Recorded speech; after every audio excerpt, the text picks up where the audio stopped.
Hello all, welcome. Today we will be covering whether the statute of limitations for quiet title actions against the federal government is jurisdictional. As part of this video, we will cover the audio recording of the case and also cover the decision by the court at the end. Jane Wilkins owned property in Montana that was adjacent to a road the federal government claimed as a public right-of-way. Wilkins filed a quiet title action under the Quiet Title Act, which waives the government's sovereign immunity for certain property disputes, but imposes a 12-year statute of limitations running from the date the plaintiff knew or should have known of the government's claim to the property. The government argued that Wilkins's claim was filed too late and that the 12-year limitations period is jurisdictional, meaning it cannot be excused by equitable tolling or other equitable exceptions. Wilkins argued the limitations period is not jurisdictional, but is instead a claims processing rule subject to equitable exceptions. The central legal question was whether the Quiet Title Act's 12-year statute of limitations is a jurisdictional requirement or a non-jurisdictional claims processing rule. Following is the audio recording of the actual court hearing. We'll hear argument this morning in Case 21-1164, Wilkins versus the United States. Mr. McCoy. Mr. Chief Justice, and may it please the Court. This Court has repeatedly held that when Congress wants to make a time bar jurisdictional, it must clearly state so. In passing the Quiet Title Act, Congress did not clearly state that the statute of limitations is jurisdictional. Instead, the text, context, structure, and history indicate that Congress intended the statute of limitations to be a non-jurisdictional affirmative defense. In its briefs here, the government does not argue that Congress clearly stated that the statute of limitations is jurisdictional. Instead, it points to offhand use of the word jurisdiction in this Court's previous Quiet Title Act cases. But jurisdiction is a word of many meanings.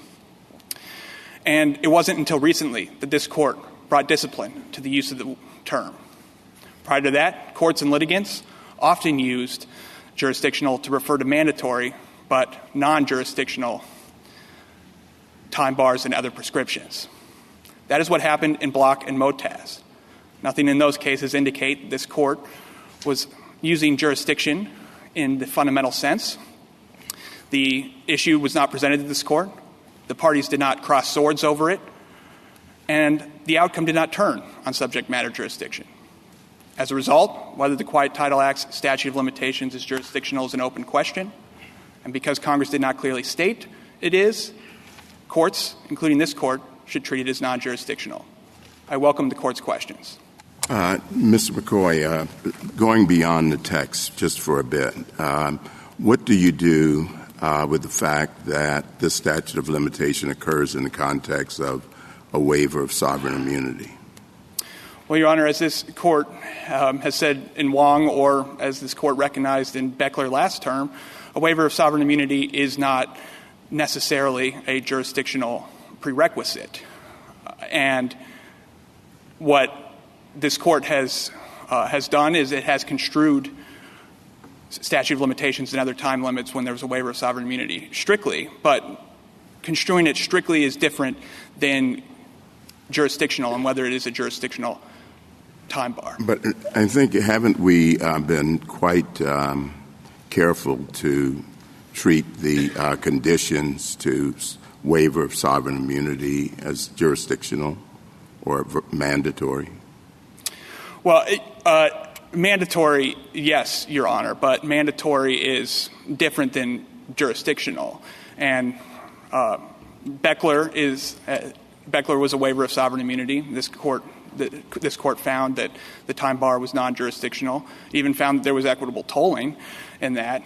And in terms of how this Court has viewed waivers of sovereign immunity, it certainly has strictly construed waivers of time bar. But again, that's a separate question than whether or not it's jurisdictional. Counsel, you and your friend on the other side both rely on this Court's opinion in Beggarly. And I'm not sure why it matters to you, whether it's a jurisdictional ruling or simply a ruling about equitable estoppel. Either way, I mean, maybe you're right on jurisdiction, maybe you're not right on jurisdiction, but either way you lose, because the one thing Beggarly was quite clear about was that there was no equitable estoppel. It went through and gave the reasons for that under the Quiet Title Act. what your client is looking for is equitable estoppel because you didn't satisfy the timeline. But whether you're right in Beckerley about jurisdiction or not, you still lose, right? No, Your Honor. And in Beckerley, this court said there was no equitable tolling, but as Justice Stevens recognized in his concurrence, this court left open the question of whether there is equitable estoppel, which are distinct equitable doctrines that excuse the statute of limitations. But beyond that, whether or not this is jurisdiction, if it's jurisdictional, the plaintiffs have the burden of proving jurisdiction, while if it is a non-jurisdictional affirmative defense, then the government would have the burden of proving. And but they're not going to have any trouble carrying that burden because Beckerley says quite clearly that whether jurisdictional or not, you don't get to 12 years is 12 years. You don't get beyond that. Your Honor, there are disputed facts, and because the court treated it as a motion for lack of subject matter jurisdiction under the standards of review in the Ninth Circuit, the court did not have to engage in these disputed facts. And in particularly, the court relied on a 2006 order. We had presented declarations that order was not posted. We had presented declarations that were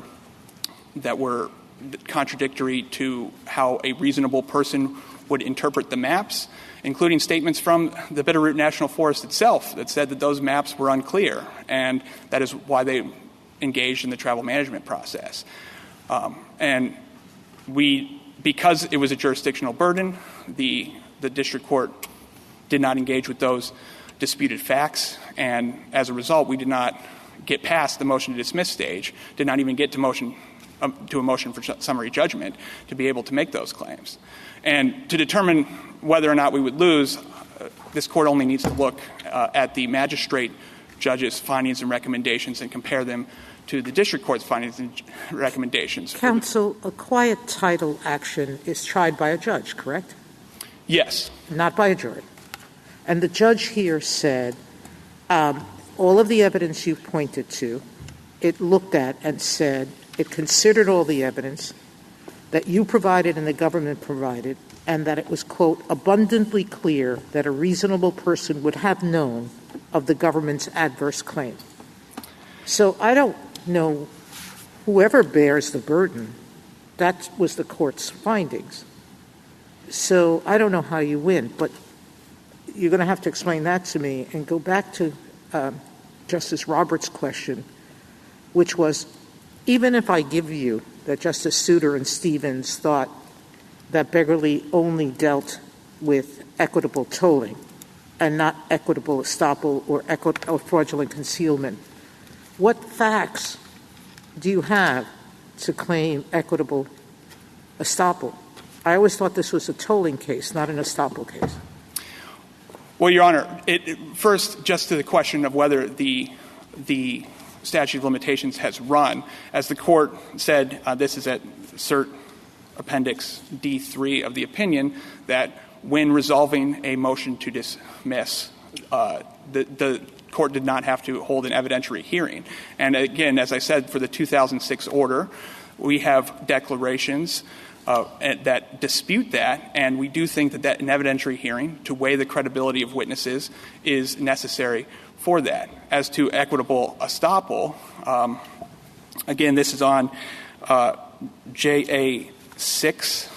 There was some testimony from a Forest Service official that said that he told Mr. Wilkins to participate in the travel management process, and this is on Joint Appendix 32, the Bitterroot National Forest proposed that the road would be decommissioned. And with that, Mr. Wilkins decided not to sue at that time because he had recognized the problems, and this was the travel management process. Exactly, but I don't think any representation of that kind has ever been considered equitable estoppel. An adverse party telling you, let's try to work this out, doesn't mean you make a choice of whether to sue or not. They're not telling you don't sue.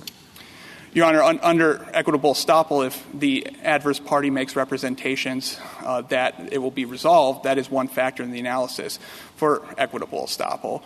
And again, but also there are facts even putting aside the equitable estoppel, there are disputed facts over what a reasonable person would have viewed for these maps, and there are disputed facts over the 2006 order that were not resolved because the court treated this as a jurisdictional statute of limitations. Mr. McCoy, was there a time when this court regarded sovereign immunity as tied to subject matter jurisdiction?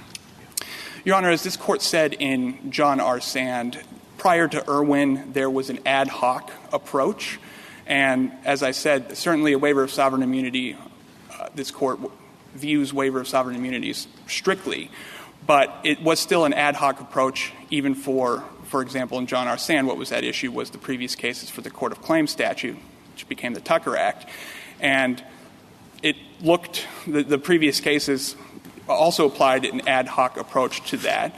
And there are distinguishing factors from the Court of Claims statute and the Quiet Title Act, namely that Congress created its own court, an Article I court, to hear those claims. They are unique claims that arise under the Fifth Amendment, unlike Quiet Title Act claims, which were available at common law, which every state has. And that is some of the factors that indicate that Congress intended, when passing the Quiet Title Act, to treat it as normal quiet title action. Well, there are cases from earlier times when the court seemed to regard sovereign immunity as tied to subject matter jurisdiction. For example, United States versus Sherwood in 1941, the court said, quote, "The United States as sovereign is immune from suit save as it consents to be sued, and therefore the terms of its consent to be sued in any court define that court's jurisdiction to entertain the suit." So if that was the court's view at one time, what effect does that have on our interpretation of cases like Block and Motaz? Your Honor, I would disagree that, again, jurisdiction is a word of many meanings, and that line that you quoted was also quoted in Lehman versus Nakshian, which 453 U.S. 156, and it quoted the same line, but in that case, in Lehman, subject matter jurisdiction was not at issue. The issue was whether a plaintiff in a federal age discrimination case had the right to a jury trial. This court quoted that language that Your Honor quoted, and as more of a canon of a construction to interpret this statute strictly, and held that because Congress had not explicitly allowed a jury trial was not allowed. This court has used that language and has used jurisdiction in many different ways. Well, if you're looking at the ways it's used, does it make a difference? I mean, certainly we've correctly set forth the test that we've articulated, and it makes the application is pretty direct going forward. The people across the street are on clear notice that they've really got to spell it out if they want one of these time limits to be jurisdictional. But that was not the case when you're applying that sort of clear statement requirement to prior cases. Congress wasn't on notice that it had to be particularly clear about the jurisdictional import of these limitations prior to the time we told them they did. In fact, that test we applied, I think, was departed quite a bit from some of the prior precedent. And you're right, jurisdiction's a word of many meanings. We said that many times. But going forward, the answer is pretty clear. I mean, it's a whole different thing, isn't it, when you're applying that test to the past? This court rejected a very similar argument last term in Beckler, and I believe the court referred to that argument as the weakest of the commissioner's argument in that case, that Congress intended to incorporate these views, and especially views of appellate courts, when it adopted the provision at issue in Beckler. And what matters, I think, is, as John R. Sand, whether there was a definitive earlier interpretation. And this court in Reed-Elsevier and Arbaugh set out some factors for how you would determine whether it was a definitive earlier statement. In Arbaugh, it was if the issue was raised, if the parties crossed swords over it, whether the outcome turned on it. Mr. McCoy, can I just ask you, can you help me to understand why it matters whether there is a definitive interpretation? I understand that John R. Sand said that, But I guess I'm just struggling with, similar to questions that have already been asked, what difference it makes that in the past the court allowed for the determination to be made on an ad hoc basis. If today, when the question is being asked, we have a clear standard, we're looking for a clear statement, and it seems as even the government in this case suggests in its brief that if we apply that test today, it comes out in a certain way. So what difference does it make that way in the past we had a different way of figuring this out? Your Honor, I do not think it does. The key question is whether it's a matter of first impression for this court, and that's where John R. Sand comes in. As Wong recognized, if this court has made a definitive earlier statement, then this court will follow it. But again, yes, But I guess that my question is, why should we follow it? Is that just to suggest that we can't have new tests that apply to current determinations that we've previously addressed in the past? Yes, Your Honor, this court can apply the new standards. And the only question then, and it seems that my friend on the other side, as Your Honor pointed out, does not really engage with the test that this court now applies. The only question is, has this court held that the statute of limitations is jurisdictional for stare decisis purposes? Well, I mean, when you're saying we'll have a new test, the original determination was a ruling on what Congress did, what Congress meant, how to interpret the statute. Now, when we're adopting a new test, are we going back and saying we were wrong in deciding what Congress meant, or what? Your Honor, I would say the Block and Motaz do not even opine on whether the statute of limitations is jurisdictional. As this court said in Reed Elsevier in footnote 8, if the legal character of the rule was not at issue. So you're saying that sort of the hypothetical or whatever I'm posing isn't presented, and I understand that because you think it was not clearly established. But do we transport ourselves back in time and try to say whether that was true when the court decided the case, which is kind of I'm not sure whether our test requires that or not, but it's kind of an awkward inquiry. Because now we go forward and saying, well, Congress knows they've got to be clear, and if they haven't been clear, the answer is easy. But back then, Congress didn't know it had to be clear. And we were put to what might have been, our predecessors, a harder question of what did Congress mean in this case. But if they did reach a decision, and you say they didn't, or that we didn't say they did, do we go and do that over and say, well, we said previously it was jurisdictional, but now we're going to say it's not because when you apply a case, a principle 80 years down the road, it turns out the answer is different? Your Honor, this court said no in Beckler. It said that opinions, and yes, it was discussing appellate opinions, but opinions prior to this court's discipline to bring you to the use of the word jurisdiction. It's retroactive discipline.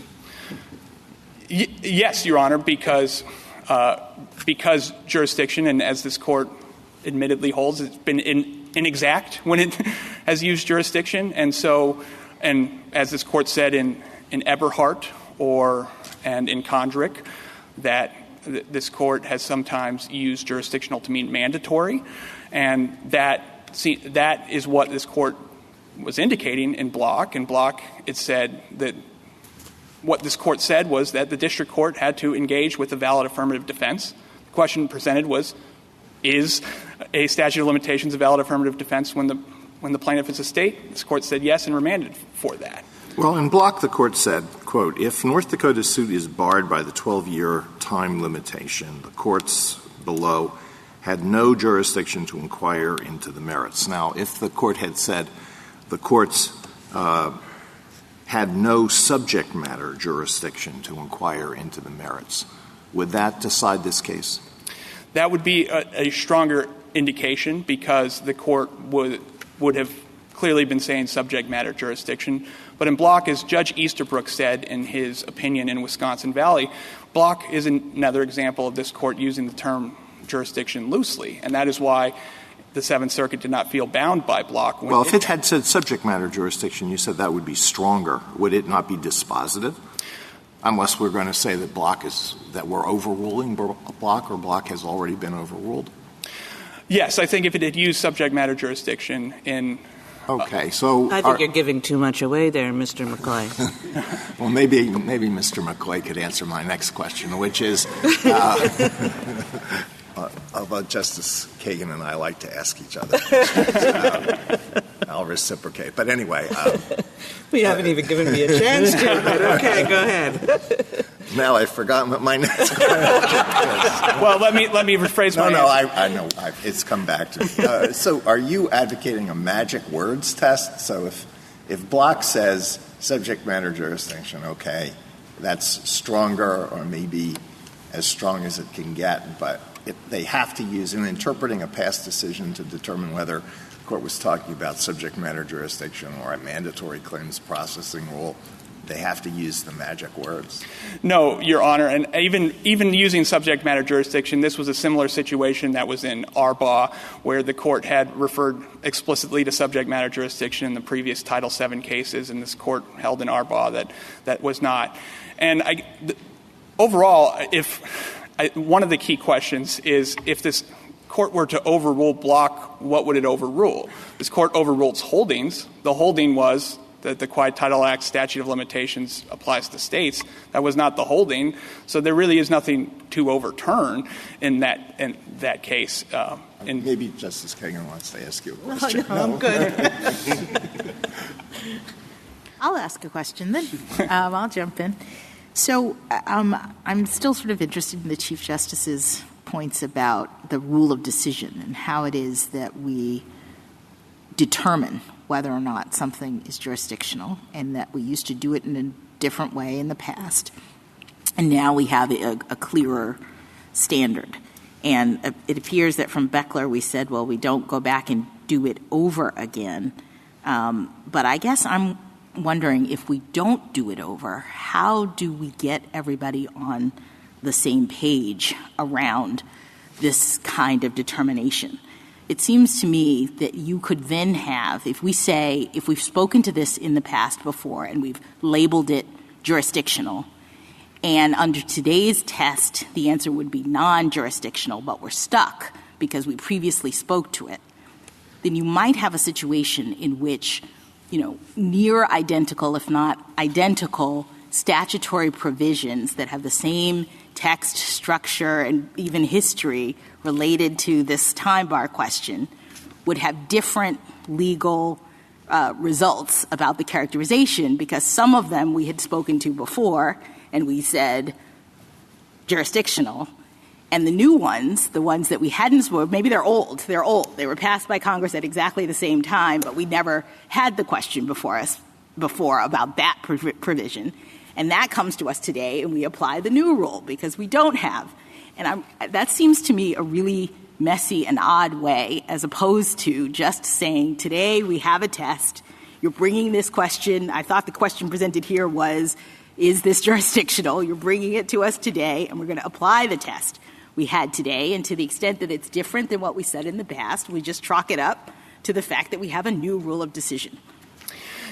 Yes, Your Honor, and the key is this is a matter of statutory interpretation, and Irwin maybe presents a new canon of statutory interpretation, but the ultimate question is, what did Congress intend? And yes, this Court has said it has to clearly state so, but applying the normal canons of statutory construction demonstrates that this is a affirmative defense. And one key aspect is that Congress originally proposed no statute of limitations for the Quiet Title Act. After some negotiations with the Department of Justice, it adopted one. But the Department of Justice said that it would, if it chose to dispute the statute of limitations, meaning that it's waivable, it would have the burden, meaning that it's an affirmative defense. And those are inconsistent with a jurisdictional rule. Mr. McCoy, let me just slip in one question before we run out of time. I guess I thought that when we started imposing this clear statement rule, we were correcting ourselves. We weren't trying to impose a new burden on Congress that maybe it didn't understand before. I thought we were saying we have been too loose with it because this is not what Congress has been intending. And if that's how you understand our new, rule, I mean, clear statement. I thought it was supposed to be approximating what Congress had been doing all along, which makes this question of time lag different because it's not saying, hey, Congress, you have to line up behind what we say now. It's been saying like, hey, Congress, we weren't quite getting what you were doing and you were not intending to establish jurisdictional rules. Am I understanding that in a way that... Yes, Your Honor, and that is how courts develop canons of statutory construction. It's always about what Congress intended, and I think the clear statement rule in that respect was just a recognition that Congress ordinarily is going to adopt the background principles for things like statute of limitations, and if it wants to diverge from that, it needs to be explicit. Thank you, counsel. I just have one more follow-up on this time travel issue. You say it's a question of statutory interpretation. Back in the bad old days when we had a statute to interpret, we looked at all sorts of stuff, hearings, reports, testimony, all sorts of things, at sometimes to the expense of the actual language, which these days we look at much more carefully. Now, if we've interpreted the meaning of a statute, put aside statutes of limitations, just the meaning of a statute, and we look at what we did in 1950, and there the court relied on all of this extra statutory material and said, based on that, this is what we think the statute means. Today, where we have a different approach, when that question comes up, are we supposed to go back and say, that was then, and this is now, and now we're going to look primarily at the plain language, and look, it gives us a different answer. Is that what we do? Well, Your Honor, I think looking at everything or applying at the language and the structure of the Act, it reaches the same conclusion, which is... Well, I know you think it does, but maybe for some of us we don't think it does reach the same conclusion. Is the way we go about statutory interpretation today to wipe the slate clean and let's say we're going back to the beginning? Well, Your Honor, as Justice Barrett said, it's really... when this court announced the clear statement rule, it wasn't announcing a rule. It was more just getting at what Congress was trying to do and guiding this court's interpretation, not guiding Congress. And in that case, this court is applying that canon of statutory construction when there is a rule and whether or not it's jurisdictional. Thank you. See that I'm out of. Justice Thomas? Anything further? Justice Sotomayor? Justice Barrett? Justice Jackson? Okay. Thank you, counsel. Mr. Snyder? Mr. Chief Justice, and may it please the Court, on two prior occasions when the Quiet Title Act's 12-year time bar was squarely at issue, this Court held that the time bar imposed a jurisdictional limit on the Court's power to adjudicate the merits of property claims against the United States. Those decisions were clearly correct under then-governing law, and indeed, this Court later cited them as controlling authority for the settled principle that conditions on a waiver of sovereign immunity should be treated as jurisdictional. Petitioners now ask this Court to disregard its jurisdictional holdings in Block and Motaz, arguing that this Court's intervening decisions have made it harder to show that a restriction is jurisdictional, and that under the new test, the time bar here should be treated as just a claim processing rule. For three reasons, the Court should reject that invitation. First, Block and Motaz reflected this Court's considered and binding judgment that the time bar was jurisdictional, and therefore merits stare decisis respect. In both cases, the Court cited earlier decisions that had recognized the strictly jurisdictional nature of comparable limits. And in both cases, the jurisdictional determination had concrete significance for the litigation before the Court. They were not mere drive-by jurisdictional rulings.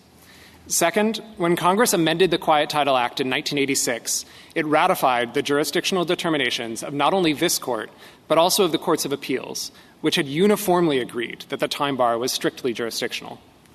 Third, and finally, revisiting the time bar's jurisdictional status would cause unnecessary disruption.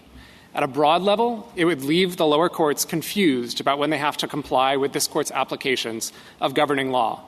And at a narrower level, petitioner's rule would just delay the resolution of disputed timeliness questions, preventing their resolution as threshold issues, and instead requiring potentially meaningless trials on the merits of decades-old easements and property lines. Rather than bring about that confusion and inefficiency, the Court should adhere to its prior determinations in Block and Motaz and affirm the decision below. I welcome the Court's questions. Could you reach the same result without relying on the precedent that you cite? Just by reading the statute? Just by reading the statute, I think we would have a good argument that you should treat this as a jurisdictional requirement, and I'm happy to walk through the reasons why I think that's true, but candidly, nearly all of those reasons were rejected by this court in Wong. 4 justices thought they were persuasive, but 5 didn't, and we're not back making those same arguments. But to the extent that you think prior decisions of this court control here, we think the relevant decisions are Block and Motaz, which speak to the precise statute of limitations that's at issue here. Can I ask, you said in your third reason that it would cause unnecessary disruption to the lower courts, and I guess I don't understand why that's the case. It seems to me the question is, or the fact of the matter is that the lower courts would have to apply the old holdings unless and until this court changes it, and the question is whether we should change it under these circumstances. So, Justice Jackson, let me unpack a few things from that. The first is that I have taken petitioners to argue that they are not asking this court to overrule any prior decisions, that they are just asking this court to construe Block and Motaz narrowly to not actually mean jurisdiction. So the confusion that would cause is that, on their view, the lower courts weren't required to adhere to Block and Motaz at all along. But that's just because the dispute between the two of you is whether Block and Motaz really spoke definitively to the question. If we assume that to begin with, all right, in a world in which we assume that this court, using the prior methodology, actually held that it was jurisdictional, then I would assume all the lower courts and everyone else would have to abide by that until it got here. And the question for us would be, now that we have a new test for determining jurisdictional nature of a statute, do we apply that new test and therefore change what we said before, or are we somehow bound by what we previously said? So, Justice Jackson, I like that assumption. I think that's the real world. And what I would say is this court addressed exactly that argument in John R. Sand and said that it is not inadministrable to have statutes that are worded in similar ways, but that are treated differently for jurisdictional purposes, depending on whether this court had previously interpreted the provision at issue. And I had taken my friend to disclaim any argument that he can satisfy the stare decisis factors to overrule this court's decisions. Yeah, Mr. Steiner, just on that point, we don't need a new test. We have a test. We have many, many decisions that have clearly stated what we do in this situation. The situation being, we've used the word jurisdictional in the past, and what consequence does that have? And we've clearly stated, as you just said, that if we've really addressed the issue, decided the issue, then that controls. It has stare decisis effect. But if we've just kind of used the word without deciding the issue, then that doesn't have stare decisis effect, and to the contrary, we disclaim any understanding that the thing was meant to be jurisdictional in the pure sense. So I guess you have to convince me that this is just more than using the word like we always use the word routinely to encompass mandatory claims processing rules. So, Justice Kagan, I want to convince you of that. Let me just sort of put on the table that even if you don't agree with me on that, we have a ratification argument that we think could lead you to the same result. But let me start with the question you're asking. If you can't convince me of this first question, you're not going to convince me of the second question. Well, let me try even harder here. I think there are two things that this court can look to in deciding whether its earlier decisions were really definitive resolutions or were just sort of drive-by jurisdictional rulings. And if I could just interrupt, you are agreeing with the petitioner that the question is, do we have a definitive interpretation, a definitive resolution? That's the language we've always used, or, we've used for, 5, 6 cases in the past. Yes. Putting aside my ratification argument for again, I agree that on this part, that is the test. We think it's the resolution of this issue in both Block and Motaz was definitive. We think the first thing that you can look to is what the court cited in articulating its jurisdictional determination. And in both cases, the court cited earlier decisions that had used jurisdictional in the strict subject matter sense. So in Motaz, for example, the only case other than Block that the court relied on was the Sherwood decision that you mentioned, Justice Alito, which was a decision about jurisdiction under the Tucker Act in the district courts. And if you read that decision, it is thoroughly and strictly jurisdictional in the modern sense. You see, look, we can sort of, try to find hints of this or that and, go read the cited opinions. But I always thought that what we were looking for was in the case itself, it mattered whether something was jurisdictional or whether it was a claims processing rule. And we said, we have this question. Does, equitable estoppel apply? Does equitable tolling apply? To decide that question, we have to decide is it really jurisdictional or is it just claims processing? And I don't see any of that in either of these two cases. So Justice Kagan, I disagree with that. I think it's present in both. Let me walk through them. In Motaz, the way that I think that's present is if you look at page 840 of this court's opinion, the court goes out of its way to note that the government had apparently raised the Quiet Title Act's statute of limitations for the first time in its petition for rehearing on Bonk. Yes, you say that in your brief, and I went to look at it, and I was, if that's true, that's meaningful. But then, the opinion just notes it in the facts and never comes back to it. It's completely irrelevant to the questions that the body of the opinion decides. So, Justice Kagan, I just read the decision differently than you, respectfully. The court notes that. It is a strange thing to note. Ordinarily, if you noted that, the sort of next thing you would do is engage with questions of whether the government had forfeited it. Instead, the first two sentences of the very next paragraph say questions like this one go to a court's jurisdiction. And then the court just dives into the analysis of the statute of limitations question there without another word about the possibility of forfeiture. So we think that, combined with the fact that those decisions that it was citing in those next two sentences— there's no indication that anybody even raised the question of waiver or forfeiture in that case, that anybody thought it was important. Justice Kagan, I think the fact that the court noted it in its opinion and then in the next paragraph— Yes, we do a lot of gratuitous stuff. And all this is the last paragraph of the statement of facts. And the reason it's in the next paragraph that we use that, it's just the last thing that happened in the case. It's just fortuity that it's in the next paragraph.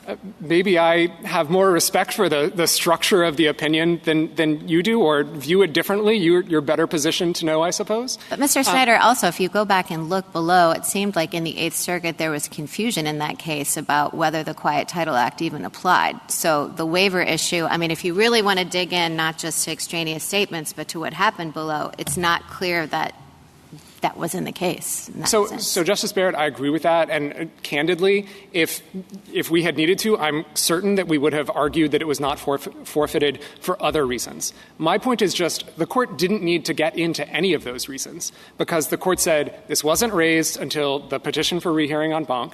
And to be candid again, the government had flagged it in a footnote in its panel stage brief. But the court says it apparently hadn't been raised, and then in the next paragraph says it's jurisdictional and doesn't deal with any of those questions about whether— court had properly, that maybe it had been raised before, maybe it wasn't forfeited, but because the court made a mistake and proceeded on the premise of a mistake, we take that as jurisdictional. No, I don't think the court made a mistake at all. I think to take the Chief Justice's line of questioning earlier, I think at the time these cases were decided, it was clearly correct that conditions on a waiver of sovereign immunity were treated as going to the court's jurisdiction, and doing so— Irwin says something different, and this goes back to what Justice Jack Barrett said before, is in fact, Irwin says, we don't think that when we said that, we don't think that we were representing really what Congress thought. And now we're going to correct it. And that's where Irwin comes from, saying, this is actually a bad reflection of Congress's intent, and we're dropping it in favor of a better reflection of Congress's intent. So I think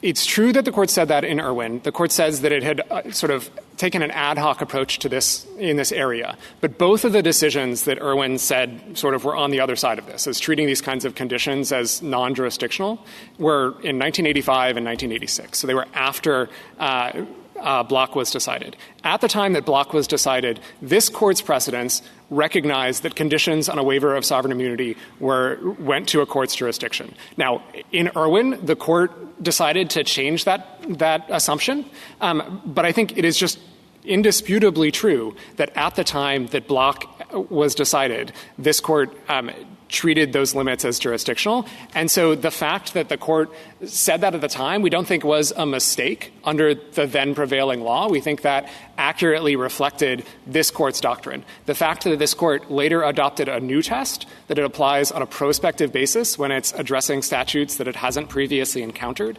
doesn't change the meaning of the court's prior decisions applying that prior rule. We are often called upon to decide what we, in fact, held in a prior case, because that's important for stare decisis purposes. It arises in many different contexts, not just when we're interpreting a statute that refers to jurisdiction.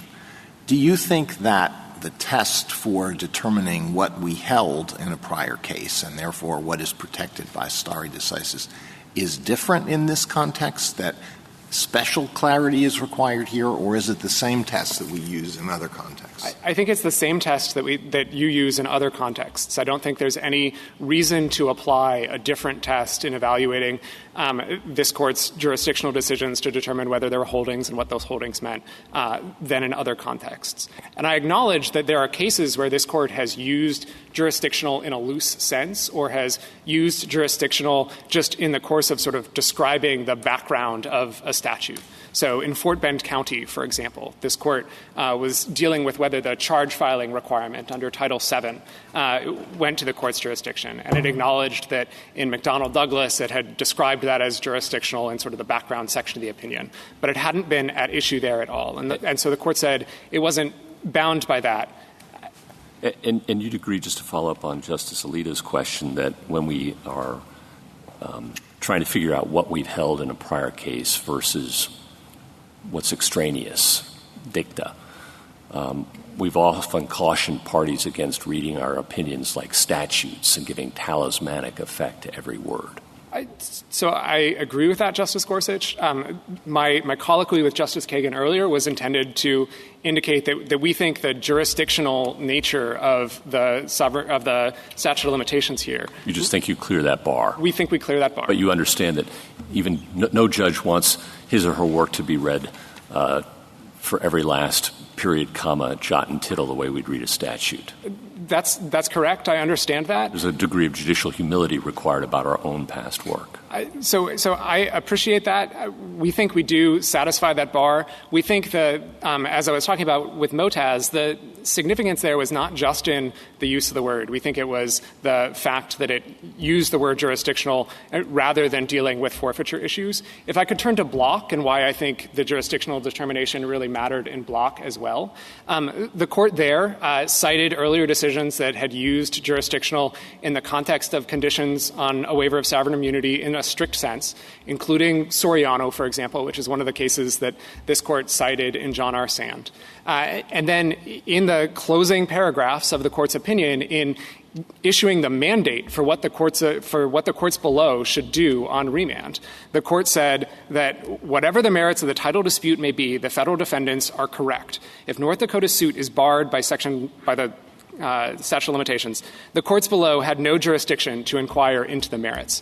If petitioners were right, what that sentence would have said is that the United States was entitled to judgment on an affirmative defense. But I would think, Mr. Snyder, that that's exactly the kind of drive-by use of jurisdiction that we've talked about many times before. I mean, if you look at the page where the court does talk about Soriano, the court never uses the word jurisdiction there. This is 287.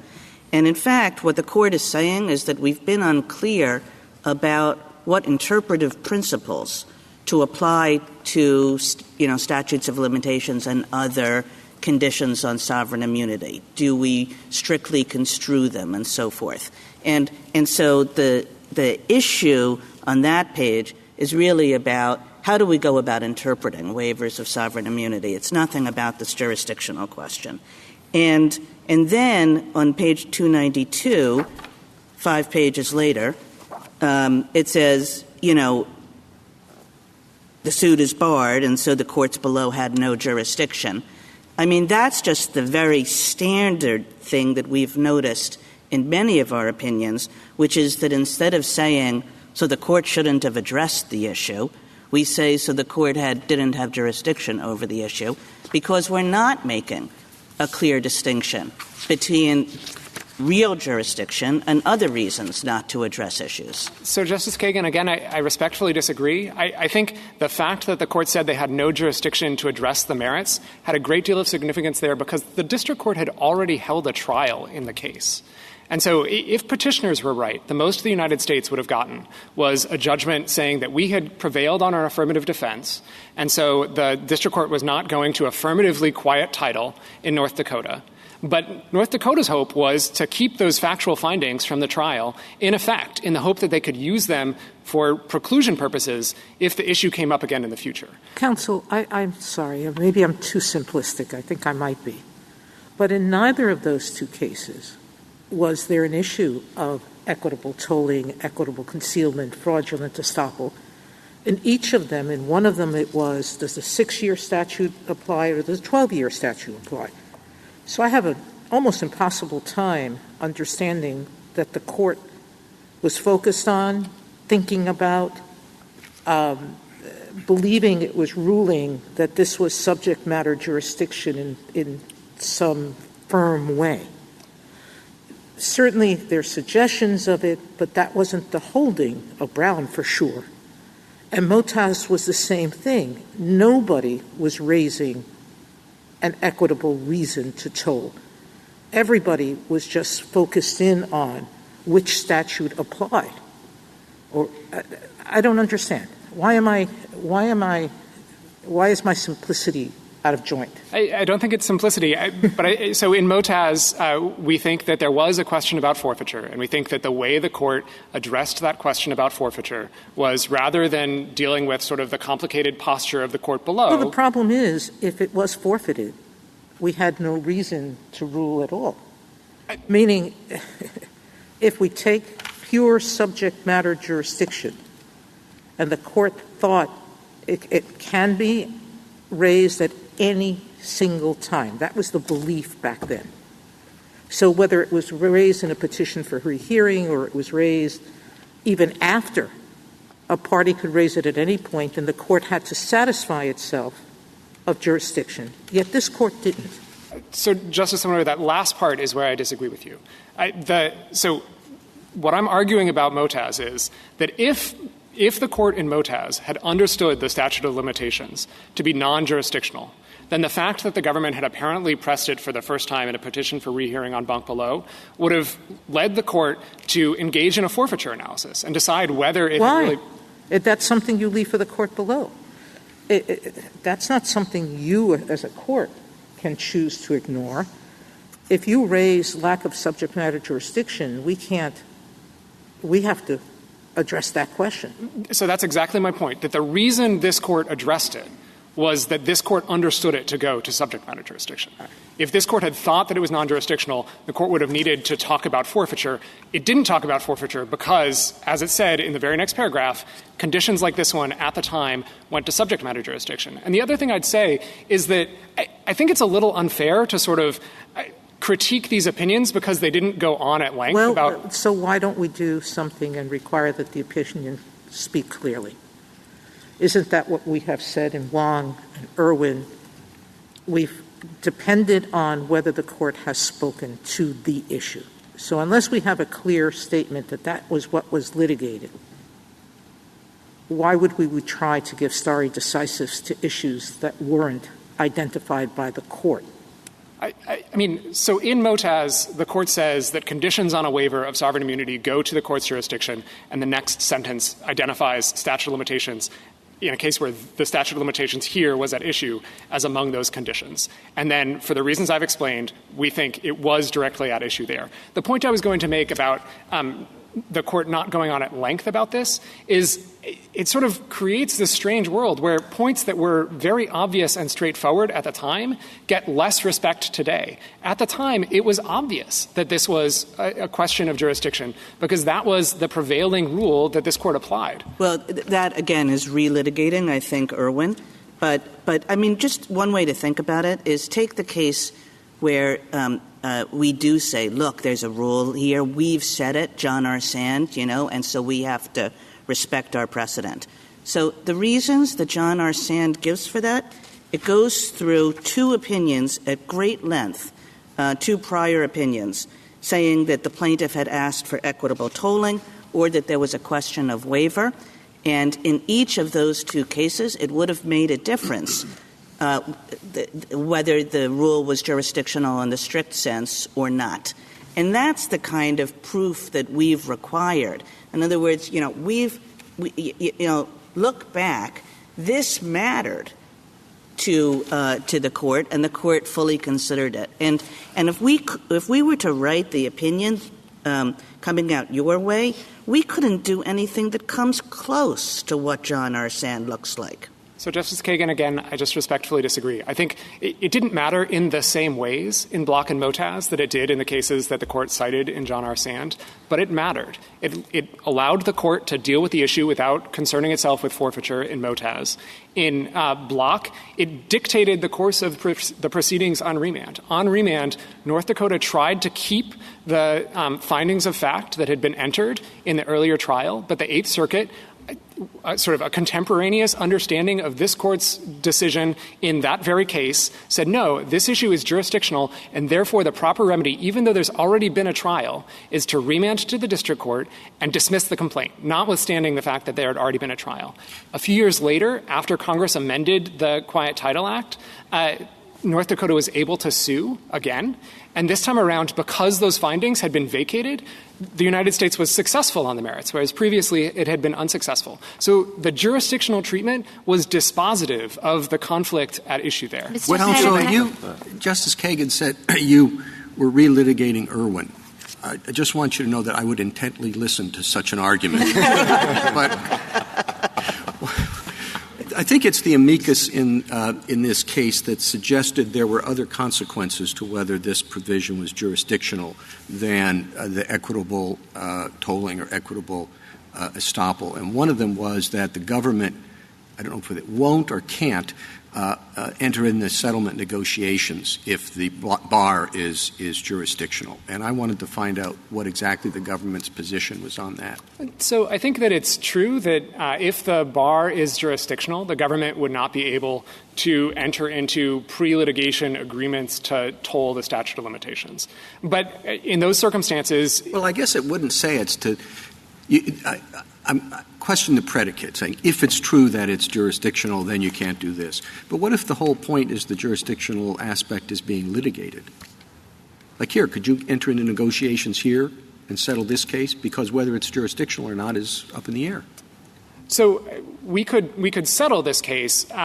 My understanding of the amicus's argument was not that it would preclude settlements, but that it would force parties to sort of bring these things up earlier because the government couldn't agree to a tolling arrangement.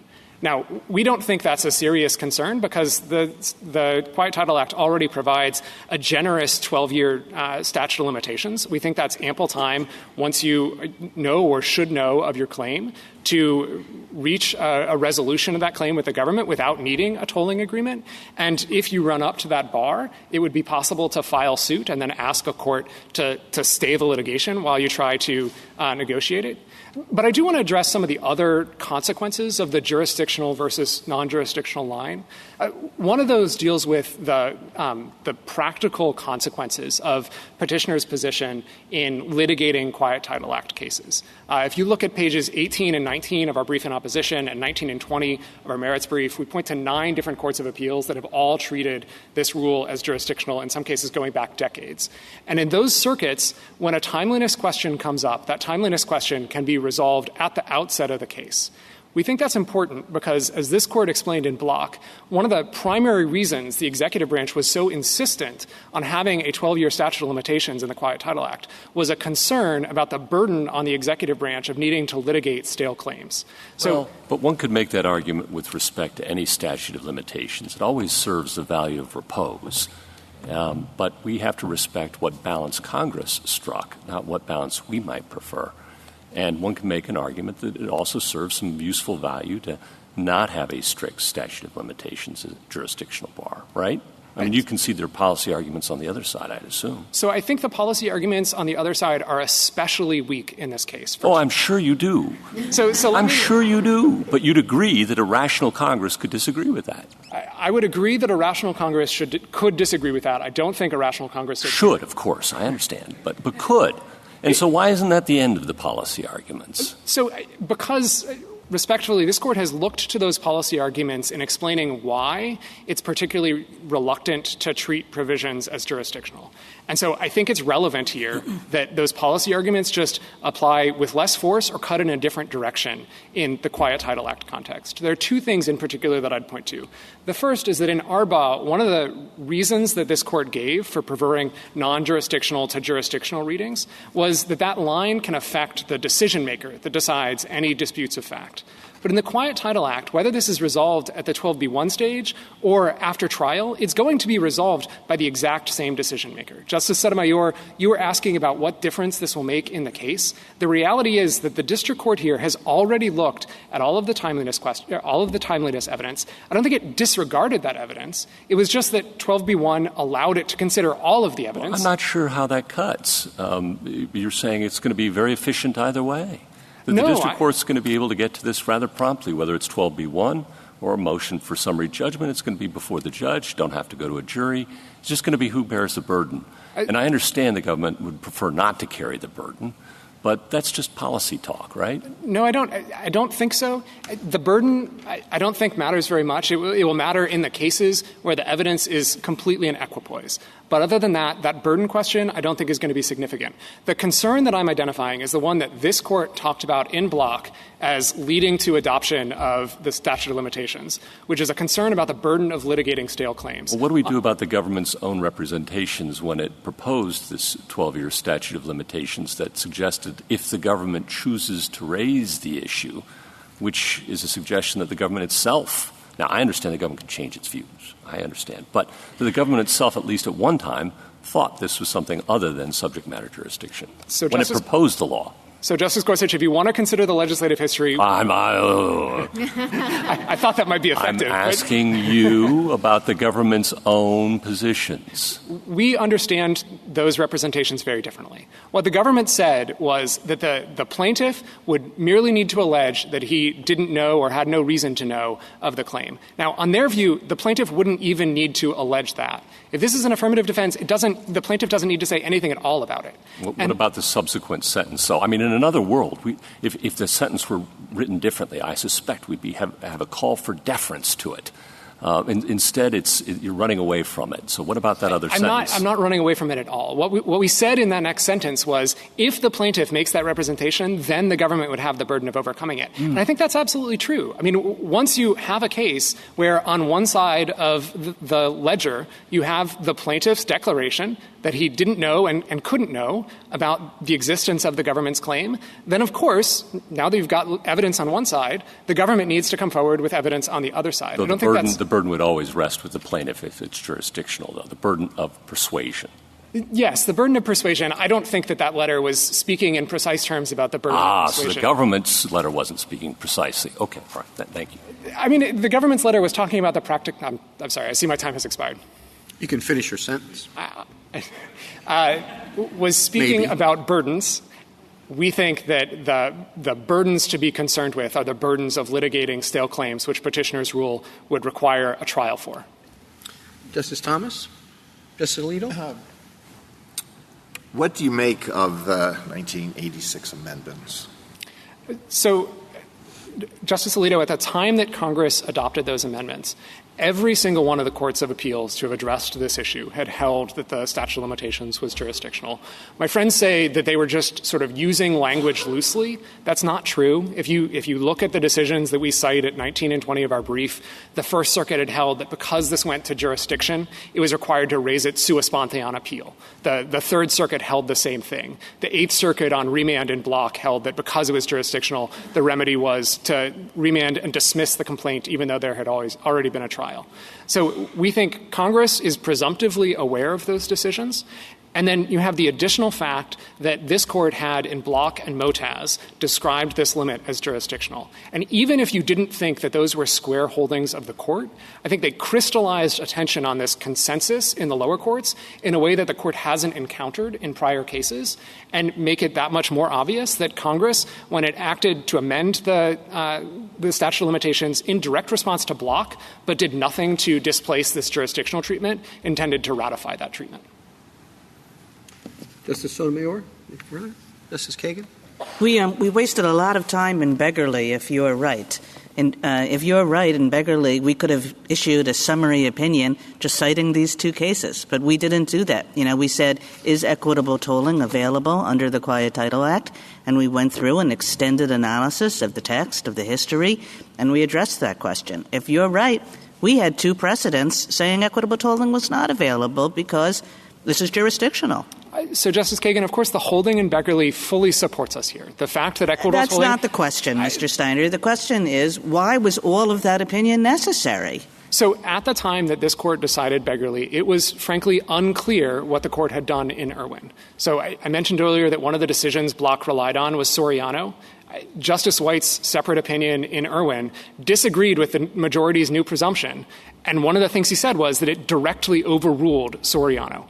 And so Well, there was a dissent, but Irwin— No, absolutely it was a dissent. But I'm saying at the time that Beggarly was decided, I think there was a real question about whether this court's pre-Irwin decisions survived Irwin or not. Well, if that's right, and I don't really think it is, but if it's right, then the court might have said something like that. And but nobody addressed this question. Nobody thought that these two opinions had anything to do with this question. So, Justice Kagan, we made the judgment to just argue that even under Irwin, it was abundantly clear that Congress did not intend courts to equitably toll this statute of limitations. And I think the fact that it's so clear that Congress didn't intend to allow equitable tolling is a factor on the scale in thinking that Congress really did intend this to be jurisdictional. Thank you. Justice Gorsuch, Justice Kavanaugh, Justice Barrett, Justice Jackson. Yes, so I realize that under John R. Sands, the question that we're all debating now is whether the prior cases were definitive holdings that the Quiet Title Act's time bar is jurisdictional.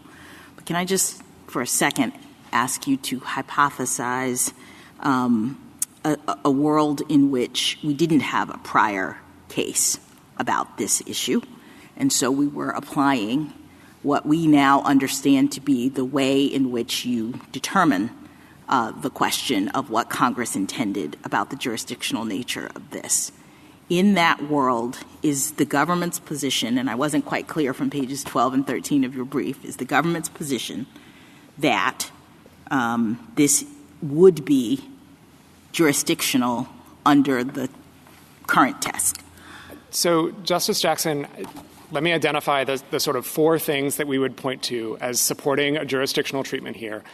I will front that the court rejected three of them in Wong. So I don't know if Wong sort of goes or stays in your hypothetical, but let me put them on the table at least. The first is that the language here bears a marked similarity to the language of the Tucker Act statute of limitations that this court had held for well over a century was jurisdictional.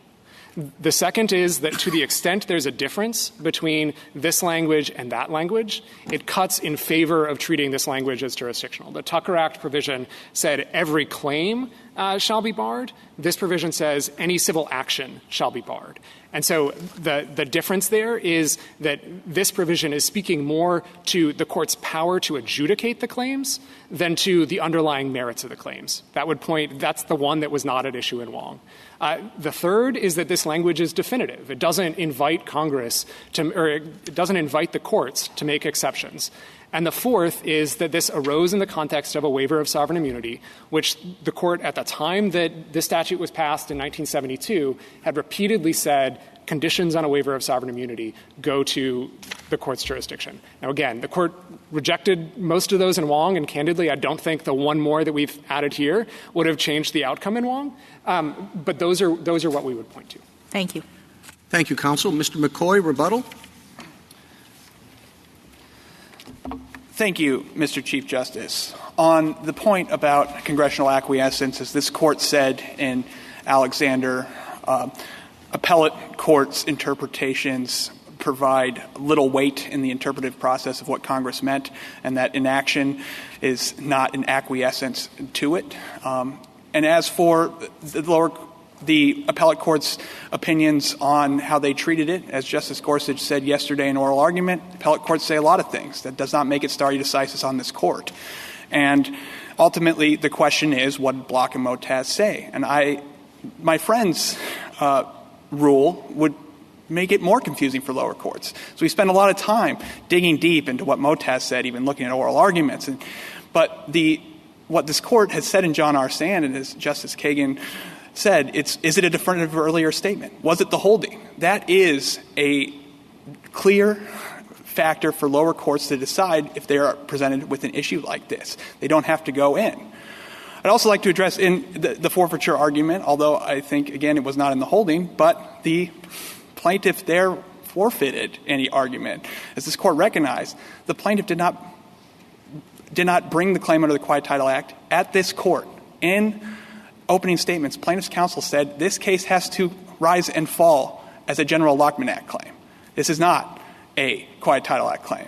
So in that, they forfeited any arguments about whether or not the government had waived or forfeited anything about whether the Quiet Title Act was waived. Finally, I would just like to. The important thing, as Justice Gorsuch was getting at, is that what did Congress intend? And although Justice Gorsuch may not want to look at the legislative history, the Senate report makes it clear. There was grave inequities. There was grave inequities because property owners could not bring these claims to resolve these disputes. And so it passed the Quiet Title Act to resolve those grave inequities. And it wants these property disputes to be resolved. And making it jurisdictional makes it harder to resolve those claims. There are no further questions. Thank you. Thank you, counsel. The case is submitted. That concludes the audio recording of the court proceedings. The Supreme Court reversed the Ninth Circuit in a 5-4 decision. Justice Sotomayor delivered the opinion of the court, joined by Justices Kagan, Gorsuch, Kavanaugh, and Jackson. Justice Sotomayor held that the Quiet Title Act's 12-year statute of limitations is not jurisdictional. Applying the court's clear statement rule, the statute does not contain the kind of clear jurisdictional language necessary to make a time bar jurisdictional. The limitations period is located in a different subsection from the provision that waives sovereign immunity and grants jurisdiction, and it reads like an ordinary statute of limitations rather than a jurisdictional prerequisite. Because the time bar is non-jurisdictional, it is subject to equitable tolling and other defenses available for non-jurisdictional time limits. Justice Thomas filed a dissenting opinion, joined by Chief Justice Roberts and Justices Alito and Barrett. He argued that the limitations period is part of the government's waiver of sovereign immunity, and that conditions on a waiver of sovereign immunity are inherently jurisdictional, because the government's consent to be sued defines the scope of the court's power to hear the case. This concludes this presentation. If you have thoughts on this case and judgment, do comment below the video. Also, to receive notifications of future cases, be sure to subscribe to the channel. Please share the channel link with your friends and peers that you think may be interested in or benefit from it. Thank you.